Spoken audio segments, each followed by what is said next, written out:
Всем привет! Меня зовут Ольга, я рада видеть вас на своем канале, и сегодня мы поговорим об антуриуме.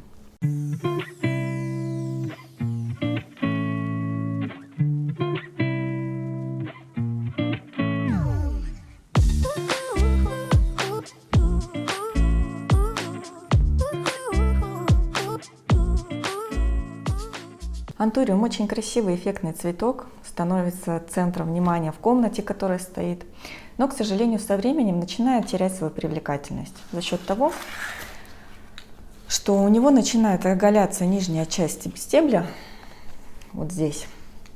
Он становится тонкий и начинает падать. Мы пытаемся его держать с помощью различных палочек, вот таких, веревочек, потому что если этого не делать, антуриум начинает просто падать. Вот таким образом. Вот. Стебелек здесь тонкий и уже не может держать всю массу растения. Также по мере роста антуриума у него появляются детки. Такие вот маленькие антуриумки. Вот здесь видно, вот он сидит. И, естественно, при пересадке что мы делаем? Мы их рассаживаем. У нас появляется много горшков с антуриумом. 1, 2, 3, до 5. И встает вопрос, что же с ними делать, потому что вроде бы столько их уже и не нужно. Что делать с удлинившимся стеблем? Все очень просто. Когда вы пересаживаете весной антуриум, просто вот эту часть стебля нужно углубить в почву. Со временем на ней нарастут корни, и растение продолжит дальше свое существование, но при этом будет крепко держаться без всяких подпорок. Что делать со множеством кустиков? Смотрите, на одном кустике одновременно может появиться в среднем 5 цветов. Вот здесь сейчас 1, на этом кустике 2, там тоже 2. Ну, то есть вот тут в среднем 1-2. Смотрится не так ярко и красиво, как при покупке, но если несколько вот таких кустиков соединить вместе, то получится своего рода такой букет, композиция. И в одном горшке у нас уже получится минимум 3 цветка, ну и там максимум 15-20. Уже будет смотреться намного эффектней и ярче. Поэтому я сегодня пересаживаю антуриум с целью избавиться вот от этих палочек, буду их заглублять и буду их объединять в один горшочек побольше, тем самым уменьшу количество горшков на подоконнике и придам им более привлекательный вид.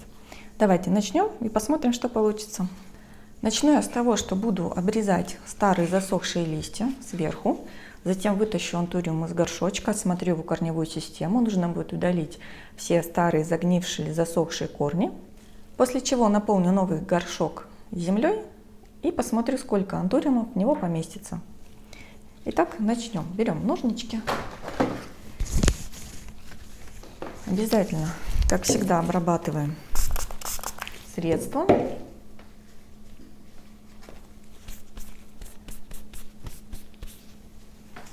Итак, что здесь?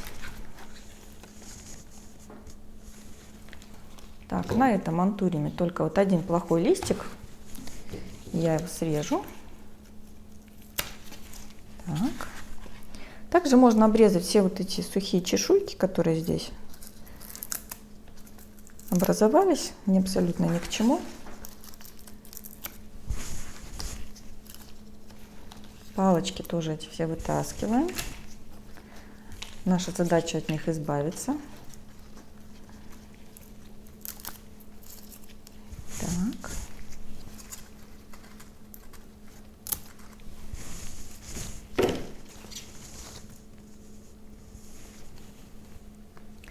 На каких-то листиках есть сухие кончики, краешки. Также листики сами немножечко здесь грязные, в чем-то их обрызгали. Это все уже будем протирать, вытирать в новом горшке, когда закончим. Так, давайте вытащим один. Стряхнем старую землю по максимуму.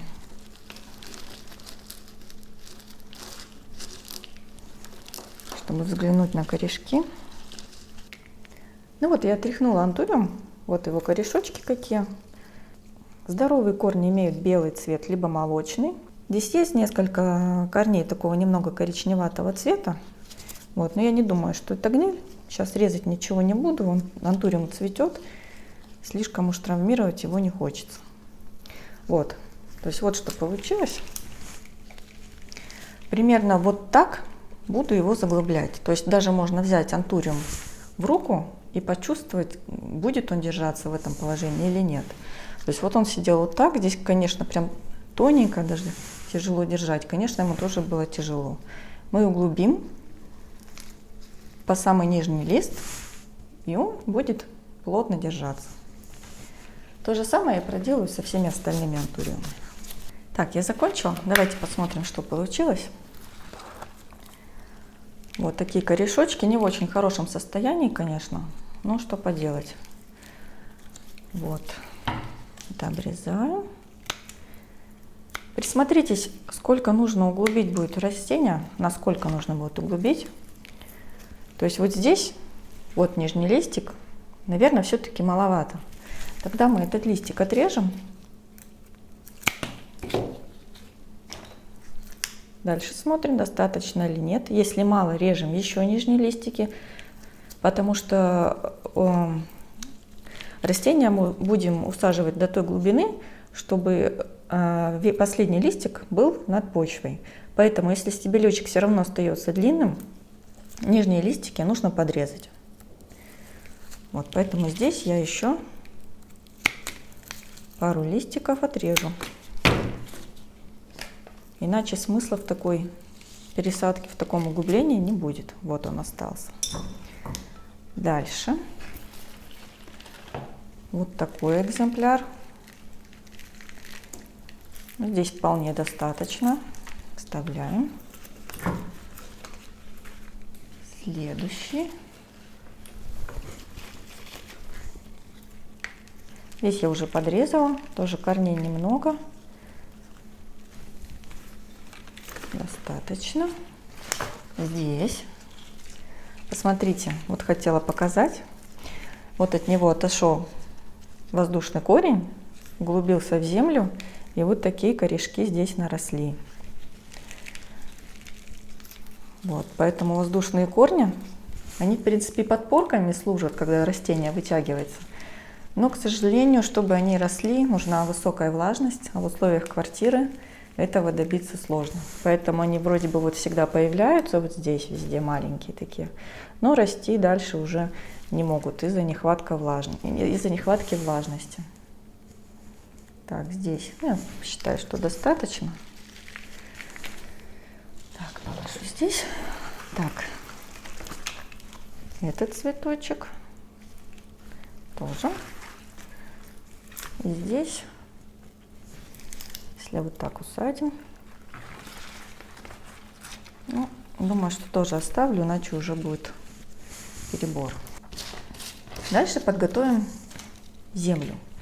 Очень часто на форумах вижу вопрос: не могу нигде найти землю для антуриумов. Конкретно грунтов для каждого цветка, для антуриума, для спатифилума, для драцены вряд ли кто когда найдет. Нужно смотреть грунты для семейства. То есть антуриум — это семейство ароидные. Такие грунты есть. Вот я нашла, например, на Озоне. То есть какой там состав? Там какая-то почва-смесь, плюс уголь древесный, плюс мох. Вот состав для ароидных. Также можно брать землю готовую для орхидей, советуют ее брать. Также она наиболее близка для антуриума. Но сегодня я буду составлять грунт сама. Что я возьму?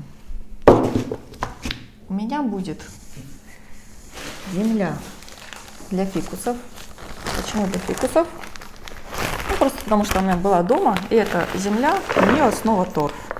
Несмотря на то, что для антуриумов нужна такая воздушная, рыхлая, легкая земля с хорошим дренажом, она еще должна быть все-таки питательная. Поэтому я добавлю сюда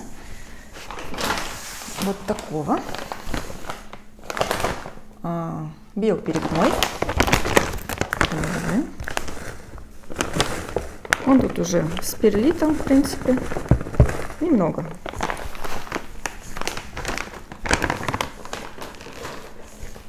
Так, сейчас перемешаю, посмотрю, что получается. Дальше, если есть древесный уголь и кора, тоже добавляем сюда. Так, у меня вот тут остатки с прошлых пересадок. Кора с углем я высыпаю. Так, этого мало. Добавлю коры еще. Вот, сосновая кора продается отдельно. Уголь, как правило, в составе смеси для орхидей идет. То есть там сразу и мох, и уголь, и какой-то еще субстрат. Перемешиваем. Почва должна быть хорошо водопроницаемая, чтобы даже если вы ее случайно перелили, вся вода прошла и сильно в почве не задерживалась. Иначе корни начнут гнить. Маловато коры. Я добавлю еще. Вот такой у меня состав получился. Не переусердствуйте с количеством коры, угля и так далее, потому что, несмотря на то, что почва должна быть легкая, воздушная и так далее, она прежде всего должна цветок удержать в горшке. Далее беру горшочек, насыпаю в него керамзит.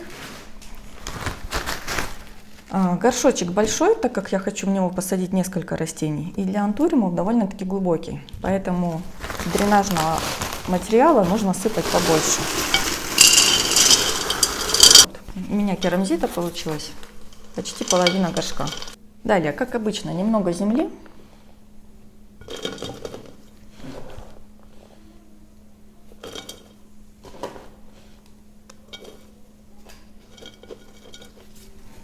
И начинаем усаживать наши растения, сколько поместится, как нам будет нравиться.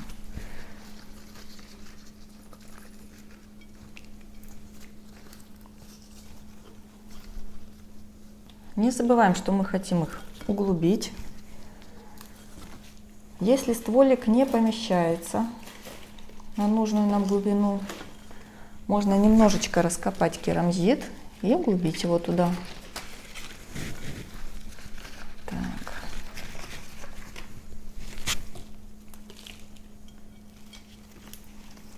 Смотрим, чтобы у каждого ствола нижний листик, по которому мы будем присыпать землю, находился на одном уровне. Так.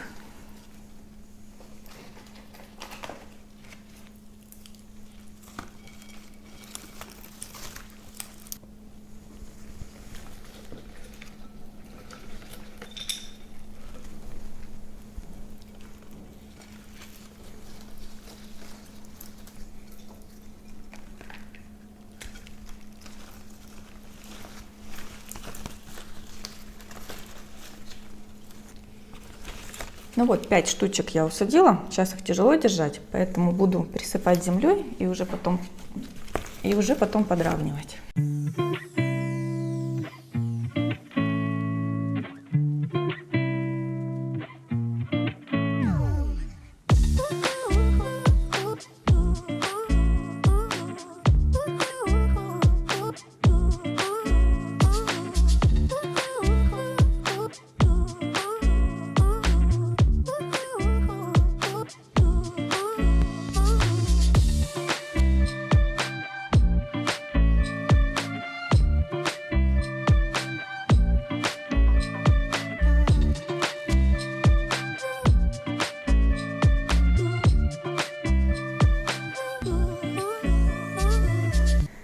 С пересадкой я закончила. Вот что у меня получилось. Не забываем расправить листики. Они могли перепутаться, пока мы тут усаживали все. Дальше я протру листики. Они не очень чистые, мне кажется. Вот так каждый листик протираем. Вообще мне очень нравится такая весенняя генеральная уборка среди растений, как я ее называю. Вот, когда пересаживаешь цветочек, обрезаешь ему все сухие листики, веточки, еще что-то. И очень даже интересно делать фото до и после, насколько отличается цветок, насколько он становится прекрасней после того, когда за ним поухаживаешь. За чистотой листиков любых растений стоит следить, и по мере их загрязнения обязательно их протирать, мыть, потому что растения дышат через листья. Особенно если ваше растение стоит на подоконнике, который находится рядом с проезжей частью, ну, это, как правило, где-то в офисах, и окно постоянно открыто на проветривание летом, то такие листья нужно протирать гораздо чаще, чем дома. Обратите просто внимание на такие цветы, если у вас есть. Просто возьмите тряпочку, белый ватный тампон, протрите, посмотрите, сколько на нем пыли. Конечно же, это не только портит внешний вид растению, но и мешает ему полноценно развиваться и способствует развитию разных болезней, вредителей и так далее. Поэтому чистота – залог здоровья. Это относится и к растениям тоже. Так, ну вот, листики готовы. Также я их опрыскаю янтарной кислотой, тоник называется для листьев. Так. Это такая своего рода витаминка. Ну и также тем самым уменьшим стресс нашему антуриуму. Вот так по чистому листу. Обязательно полить. Ну и поставить в место, которое вам понравится. Так, вот тут что-то кусочек. Вот листик. Так некрасиво. Я его прям так немножечко подрежу. Вот, чтобы он такой не смотрелся обгрызанный. Вот, как вам такой вариант преображения антуриума? Пишите в комментариях, нравится, не нравится, или просто поддержите видео лайком. Ну, у меня на сегодня все. Я прощаюсь с вами. До новых встреч.